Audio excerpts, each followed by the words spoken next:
Yo, this is an overview of a music video I shot recently for Noah Klein. It's a video about a car and someone driving it with someone in the back of it. So in this video, I'm going to go through the pre-production, the production, and then the post-production. We went and grabbed all of our ideas, all of our research, and we started to just sort of throw it into a document in Millernote and just share our ideas and the concept.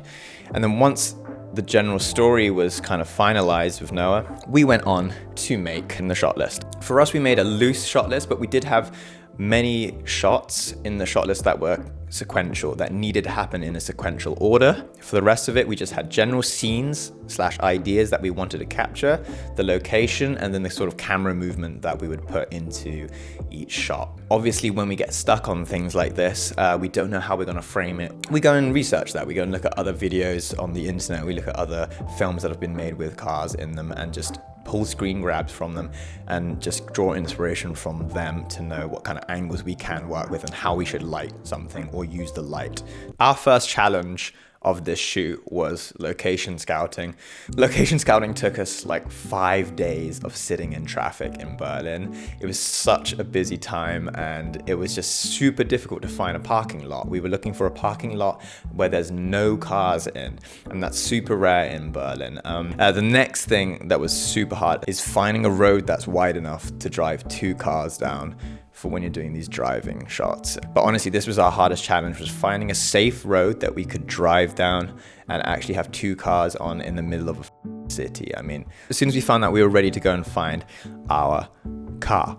This was something that was really difficult for us. We were working with a super tight budget. It's expensive to hire cars, especially if you're saying you're doing it for a short film or production. People charge around $650 a day for cars like this. One day we were driving along location scouting and we noticed a car like that we really liked just parked on the street.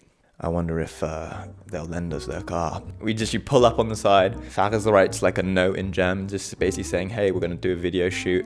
Give us a call, it will be paid. I go and run out, stick it on his windscreen, and then 2 hours later, this guy just calls back and he's just like, yo, we discussed a deal for how much we'd pay for the car, and he just kind of rented it to us for 2 days, which was lovely. Like, that was our car problem solved essentially. But next thing, of course, was the rental list. Farah's made that of what we needed for this shoot. Now we wanted to shoot car rigged shots. Farah's used a car rig, which I'm sure I'll find the name of and put in the link in the description. I know nothing about car rigging, and I'm so grateful that Farah's is like super competent with that. This was a 2-day shoot, shot over the weekend. So in terms of shooting a car music video, the main thing was that Dan was feeling comfortable driving the car for a start whilst performing, which was obviously something that he had to get used to, and we just gave him some time to get used to that. But after like 20 minutes, he was chilling, he was cruising. We basically got to it and we started shooting at the locations that we wanted to. We gave the boys a speaker in the car and they just played the song through. Dan performed and sang. They put their phone on loudspeaker in the car. I called them from the other car that we were driving alongside them with or in front of them with.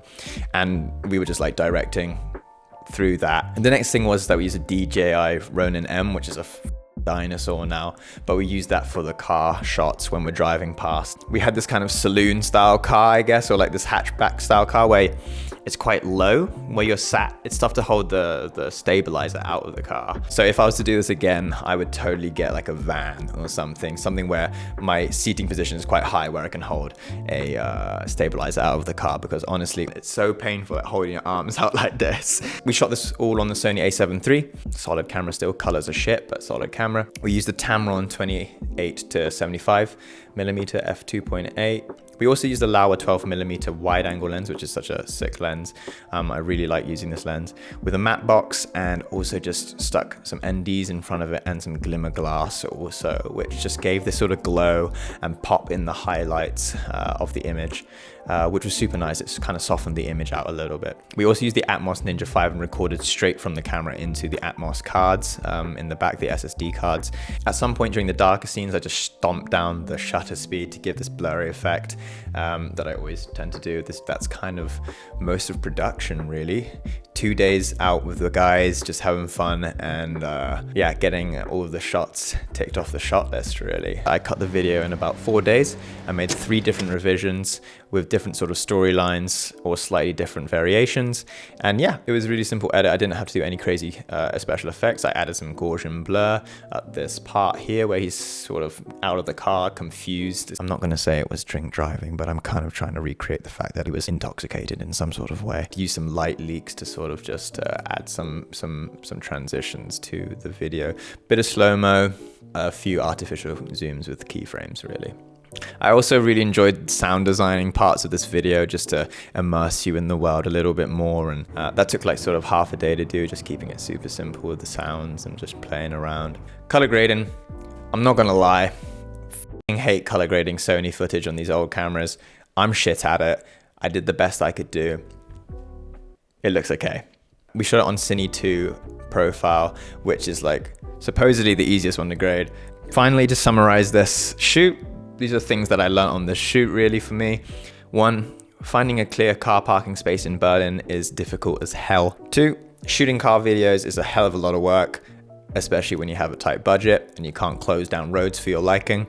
3, car rigging takes a hell of a lot of time and you should do it with someone who knows what the they're doing. And the last one is to explore like editing options. Like when it comes to editing, like even though I had a fixed plan in my head and fixed vision, like it doesn't necessarily mean that it will be the thing and the end product, and just allowing to like play with sort of different aspect ratios and different possible outcomes. Anyways, this was a brief breakdown of Noah Klein's Cabriolet video. I hope that it's sort of given you a bit of insight on how to shoot a car video or how to sort of approach something like this. Let me know what you think, and if you have any questions, leave them in the comments below. Subscribe if you haven't already. Have a lovely day, take it easy, and peace.